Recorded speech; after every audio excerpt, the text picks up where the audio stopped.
Sam Mullins really is one of our favorite storytellers. Thank you.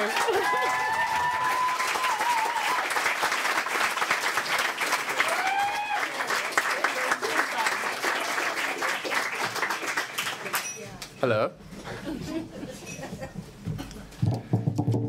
I like it here. That's my favorite. All right. This is kind of a story about how I became a storyteller. When I was in grade 4, it became apparent to my parents and to my teachers that I was a freaking genius. So, because my cursive writing was immaculate, I knew my times tables up to 9, and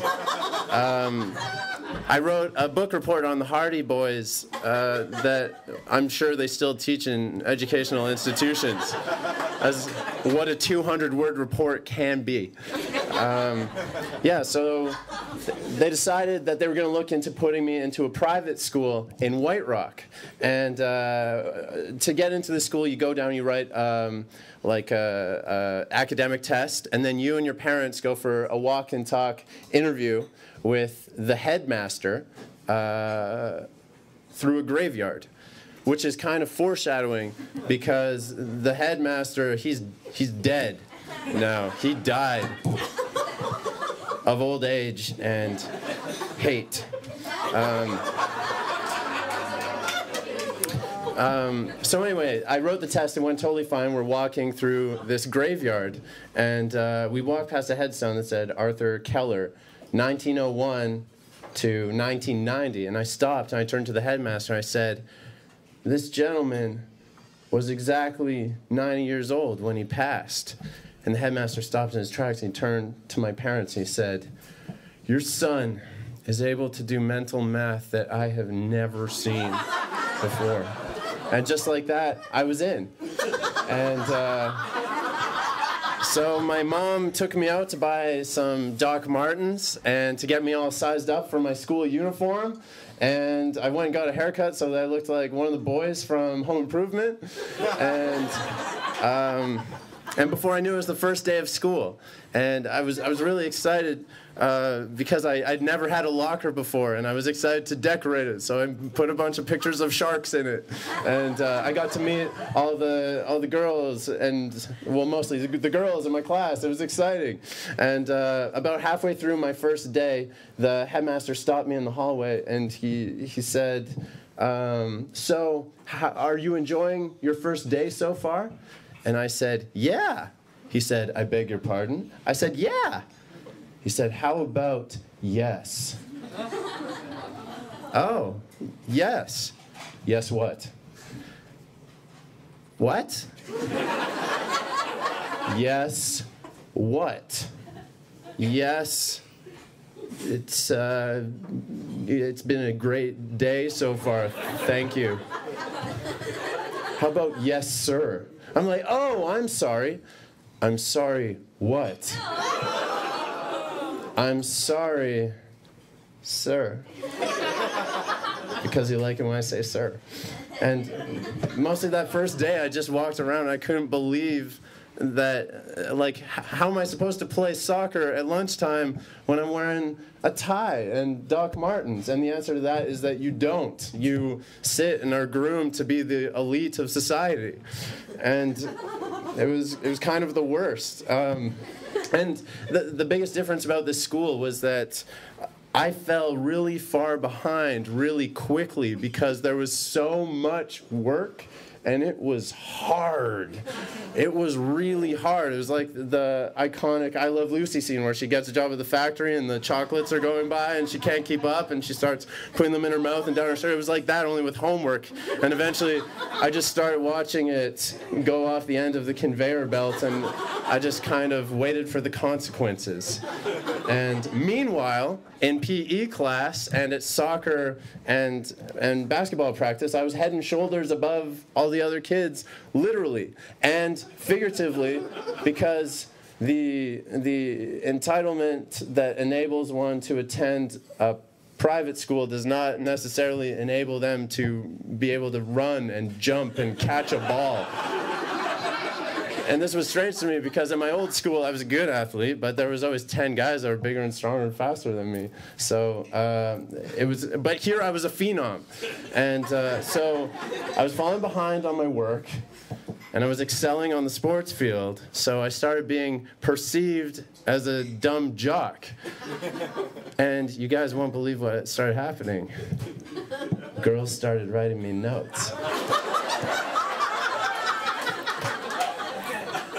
They wanted to kiss me behind the bleachers.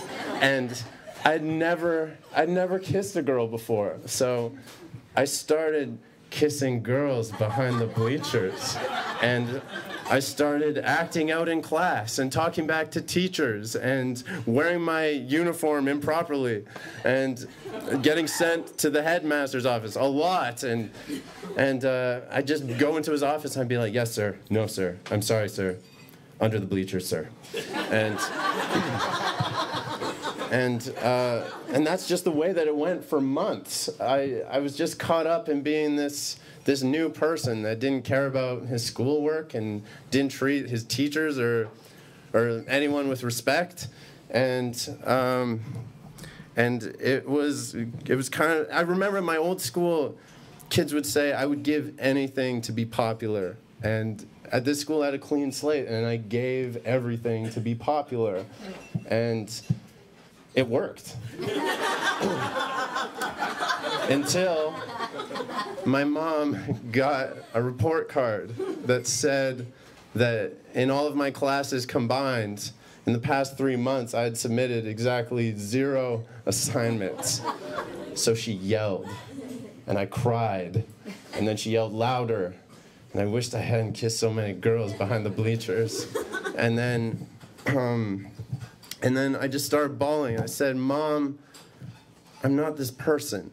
I love school. I've always loved school. I'm like, I just hate it here. I hate it here, and I can't do it anymore. She said, well, you've come this far. We can't leave now. You have to just ride this out because we paid a fortune, but it's not about money.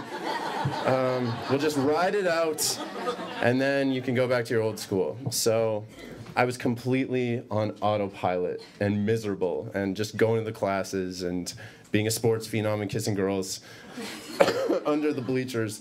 And one day in English class, the teacher went up to the front and she said that there was going to be a public speaking competition on the last day of school. And I knew that very second that this was going to be my silver lining. So I started writing. And while all the other kids in my class were writing speeches about World War II and Nicole Kidman and child labor.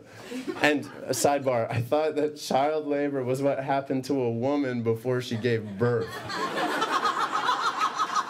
Imagine my world crashing down when I listened to that horrible, horrible story. So anyway, while I was writing these stories about things that matter, I was writing a story, a true story about something that had happened to me.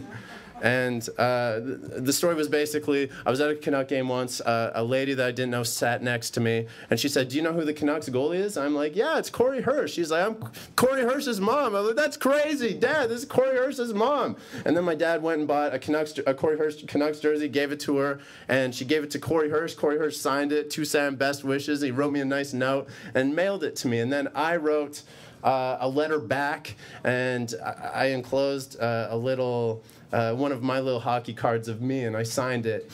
And I said, Corey Hirsch, hang on to this because it might be worth something one day.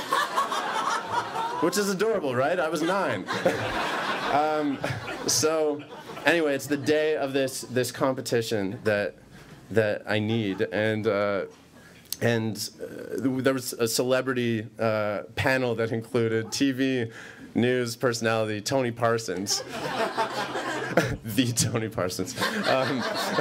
And like, as you can probably imagine, I over-rehearsed the shit out of this little monologue. And so I remember it was probably my first time ever talking into a microphone. And you can tell from me going like this the whole time that I'm a pro now, right? It was my first time talking into a microphone.